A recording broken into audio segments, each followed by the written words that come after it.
दोस्तों नमस्कार, YouTube channel प्रकाश में स्वागत है। और आज की खबर आपको बता देते हैं, 21 जून तक अतिथि शिक्षक करा सकेंगे पंजीयन। पूरी खबर विस्तार से बताएंगे। मध्य प्रदेश में स्कूली अतिथि शिक्षकों के लिए वेरिफिकेशन और पंजीयन की क्रमांक बढ़ा दी गई है। सत्यापन की दिनांक 21 कर दी गई है।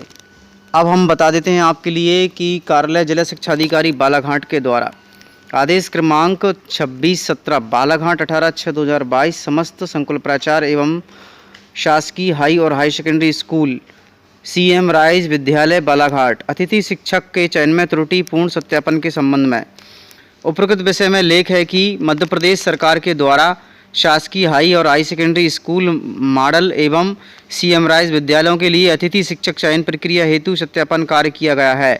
इसके द्वारा आपको बता देते हैं, सत्यापन में कार्यालय को यह जानकारी प्राप्त हुई है कि ऐसे आवेदक जिनके पास अंतिम सेमेस्टर परीक्षा परिणाम प्राप्त नहीं हुआ है और परीक्षा उत्तीर्ण होने की अंक सूची प्रमाण पत्र प्राप्त नहीं होने के बावजूद भी आपके द्वारा अतिथि शिक्षकों का सत्यापन किया जा चुका है और किया जा रहा है। इस तरह से उक्त संबंध में आपको निर्देशित किया जाता है कि ऐसे आवेदकों के पास परीक्षा परिणाम आना शेष है अथवा घोषित नहीं हुआ है, मूल प्रमाण पत्र आवेदकों के पास उपलब्ध नहीं है, ऐसी त्रुटिपूर्ण सत्यापन को निरस्त कर अथवा अपात्र माना जाएगा। ऐसे आवेदकों को अभिलेख की सत्यापन प्रक्रिया को निरस्त कर आवेदकों को सूचित करेंगे। उक्त निर्देशकों के अनिवार्य रूप से पालन किया जाएगा। अश्वनी कुमार उपाध्याय, जिला शिक्षा अधिकारी बालाघाट। तो आपको बता देते हैं, यह आदेश 18/6/2022 को निकाला गया है। आदेश क्रमांक 2617 के अनुसार मध्य प्रदेश के सरकारी स्कूलों में और बाबुओं एवं प्रिंसिपलों की मिलीभगत के कारण कई लोगों के सत्यापन गलत कर दिए गए हैं। आपको बता देते हैं कि पैसे लेकर भी सत्यापन कर दिए गए हैं, जिनकी पूर्व अनुसार अंक सूची भी नहीं आई और इस तरह से उनका सत्यापित कर दिया गया है। इस तरह से आपको बता देते हैं कि मध्य प्रदेश की सरकार के साथ यह बहुत बड़ा अब घटित घटनाएं भी की गई हैं। तो आपको बता देते हैं, मध्य प्रदेश के अतिथि शिक्षकों के साथ यह सबसे बड़ी चुनौतीपूर्ण हो चुका है कि जिनके पास पैसा होता है वे हर तरह का सत्यापन करा सकते हैं और करा लेते हैं। इन्हीं सभी खबरों के साथ आपको यह सुनिश्चित करना होगा कि आपका मूल दस्तावेज सत्य है कि नहीं है। इसलिए आपको बता देते हैं, प्रतिलिपि भी भेजी गई हैं। आयुक्त लोक शिक्षण संचालनालय भोपाल की ओर सूचनार्थ प्रेषित, कलेक्टर बालाघाट की ओर साधारण प्रेषित, संयुक्त संचालक लोक शिक्षण संचालनालय संभाग जबल की ओर सूचनार्थ, अनुभागीय अधिकारी राजस्व बालाघाट की ओर सूचनार्थ, जिला शिक्षा अधिकारी बालाघाट। इसके अनुसार आपको बता देते हैं, मध्य प्रदेश में अतिथि शिक्षकों की नियमितीकरण की मांग को लेकर महिलाओं ने उठाई आवाज़ और वहीं आपको बता देते हैं, BD शर्मा की कार को रोककर नियमितीकरण की बात की गई। वहीं आपको बता देते हैं, हमारे साथ ही कई अतिथि शिक्षकों ने इस बात पर अमल करने को कहा है कि मध्य प्रदेश में पिछले 14-15 वर्षों से मध्य प्रदेश का अतिथि शिक्षक सरकारी स्कूलों में पढ़ा रहा है, फिर भी मध्य प्रदेश के अतिथि शिक्षकों का अभी तक नियमितीकरण क्यों नहीं हुआ है। इस विषय को लेकर मध्य प्रदेश में हलचल मची हुई है और मध्य प्रदेश का अतिथि शिक्षक आंदोलन करने पर बाध्य हुआ है। इस तरह से आपको बता देते हैं कि हमारा मध्य प्रदेश का अतिथि शिक्षक जब तक आंदोलन करता रहेगा, जब तक उसे नियमितीकरण नहीं मिल जाता। मध्य प्रदेश में अतिथि शिक्षकों को जल्द मिलेगी खुशखबरी, BD शर्मा। आपको बता देते हैं, all MP guest teacher association ने बैतूल प्रवास पर आए भारतीय जनता पार्टी के प्रदेश अध्यक्ष BD शर्मा को बरेठा घाट पर मुलाकात कर उनका भव्य स्वागत किया। इस दौरान प्रदेश के महासचिव नीरज वर्मा नेतृत्व में MP गेस्ट टीचर एसोसिएशन ने अपनी मुख्य मांग को लेकर भारतीय जनता पार्टी के प्रदेश अध्यक्ष को ज्ञापन सौंपा है। इसके लिए आपको बता दें, माध्यम से महिला प्रदेश महासचिव मीना वर्मा ने कई वर्षों से शिक्षा विभाग में अपनी सेवाएं देती हुई आ रही अतिथि शिक्षकों को नियमित किए जाने की मांग की गई है। यह सूचना पूर्ववत है, इसको पहले भी आपको बताया गया था, किंतु बता देते हैं कि मध्य प्रदेश में अतिथि शिक्षकों का आंदोलन आज भी जारी है। इस तरह से आपको बता देते हैं कि मध्य प्रदेश के अतिथि शिक्षकों के साथ हो रहा है अत्याचार, फैक्ट्री में काम कर रहे हैं। इस तरह से आपको बता देते हैं, उन्हें स्थायी नौकरी न मिलने के कारण शरीर में जलन भी मचती रहती, लेकिन क्या करें, बच्चों का भरण पोषण करने के लिए कुछ तो करना पड़ेगा। मध्य प्रदेश के अतिथि शिक्षकों के लिए मांगों को पूर्ण विचार किया जाएगा और अतिथि शिक्षकों की खुशखबरी मिलेगी, ऐसा उन्होंने आश्वासन दिया है। इस अवसर पर अमित तिवारी, कृष्णकांत मालवीय और मनोज प्रजापति, कई ऑल एमपी गैस एसोसिएशन के पदाधिकारी मौजूद रहे।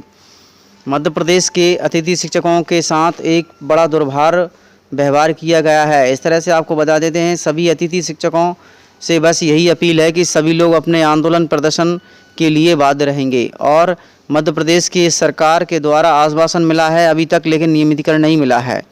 इस तरह से आपको बता देते हैं, वर्तमान में आचार संहिता लगने के कारण और चुनाव के चलते समय मध्य प्रदेश के अतिथि शिक्षकों का धरना प्रदर्शन आंदोलन अभी नहीं किया जाएगा, क्योंकि आचार संहिता में धरना प्रदर्शन आंदोलन नहीं किए जाते हैं। इस तरह से आपको बता देते हैं, अभी सभी लोग शांत बैठे हैं। किंतु आपको बता देते हैं कि मध्य प्रदेश की सरकार को सोचना चाहिए। पिछले 15 वर्षों से अतिथि शिक्षकों ने शिक्षा विभाग में कदम रखा है और शिक्षा का उस स्तर बढ़ाया है, और शिक्षा की रीढ़ की हड्डी कहे जाने वाला आज अतिथि शिक्षक सड़कों पर घूम रहा है, फैक्ट्रियों में काम कर रहा है, मेहनत मजदूरी दिहाड़ी का काम कर रहा है। जो भी उसे काम मिलता है उसे करना पड़ता है, क्योंकि उसके घर की मजबूरी है। यदि काम नहीं करेगा तो उसका घर परिवार का खर्चा कैसे चलेगा। यहाँ तक कि आपको बता देते हैं कि मध्य प्रदेश का अतिथि शिक्षक ऐसी जगह काम कर रहा है जहाँ पर उसे नहीं करना चाहिए। उसके हाथों में कलम होना चाहिए थी, किंतु आज उसके हाथों में आपको बता देते हैं तगाड़ी, फावड़े और कई तरह के सामान हैं, जिससे कि पढ़े लिखे और ना पढ़े लिखे में कोई अंतर नहीं है। इस तरह से मध्य प्रदेश की सरकारों ने अतिथि शिक्षकों के साथ एक घोर अन्याय किया है, और इस घोर अन्याय का उन्हें मुआवजा भुगतना पड़ेगा। प्राइवेट स्कूलों में निःशुल्क एडमिशनों के लिए ऑनलाइन आवेदन 15 से प्रारंभ कर दिए गए थे। शिक्षा विभाग का अधिकार कानून यानी आरटीआई के तहत 2022-23 के प्राइवेट स्कूलों में क्लास फर्स्ट में निःशुल्क एडमिशन के लिए ऑनलाइन आवेदन 15 जून से शुरू कर दिए गए और यह 30 जून तक चलेंगे। www.educationportal.mp@rt पर ऑनलाइन आवेदन आप फॉर्मेट के उपलब्ध कर पाएंगे। इसलिए पात्र अनुसार आवेदकों का चयन ऑनलाइन लॉटरी के द्वारा 5 जुलाई को किया जाएगा। कोविड-19 में अपने माता पिता को खो चुके बच्चों को मुख्यमंत्री कोविड-19 बाल कल्याण की योजना के तहत ऑनलाइन लॉटरी में प्राथमिकता दी जाएगी। आपको बता देते हैं कि मध्य प्रदेश के सरकारी स्कूलों के अलावा प्राइवेट स्कूलों में भी अब मुख्यमंत्री के द्वारा एडमिशन कराए जा रहे हैं और उन्हें पढ़ाया जाएगा। इस तरह से आपको बता देते हैं कि राज्य शिक्षा केंद्र के संचालक धनराजू एसके ने टाइम टेबल जारी करते हुए कहा है कि कलेक्टर एवं सभी लोगों को अधिकारियों को मीटिंग के बारे में निर्देश दिए हैं कि सभी लोग प्राइवेट स्कूल वाले भी ऐसे बच्चों को एडमिशन दें जिसके लिए कोविड-19 में जो अपने माता पिता को खो चुके हैं। इस तरह से उनसे किसी प्रकार की फ़ीस ना वसूली जाए।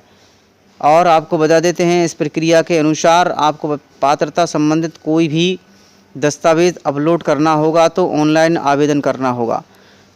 इस तरह से मध्य प्रदेश में सभी प्रकार की सूचनाएं चल रही हैं और सभी के साथ सबका विकास तो हो रहा है, किंतु मध्य प्रदेश में जो लोग पढ़ रहे हैं उनको रोज़गार नहीं मिल रहा है।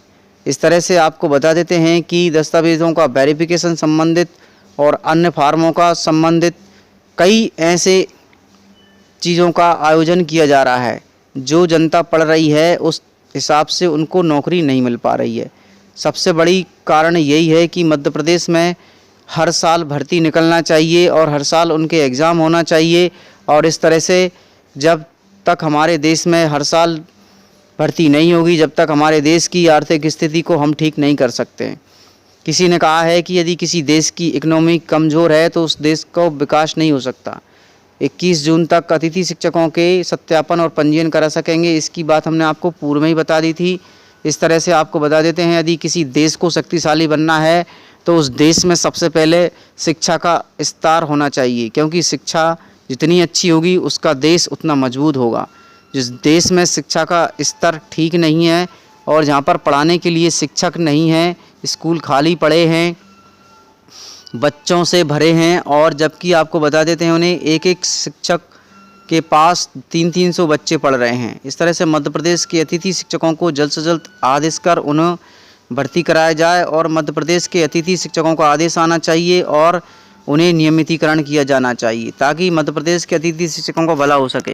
Thanks for watching Like and comments and subscribe.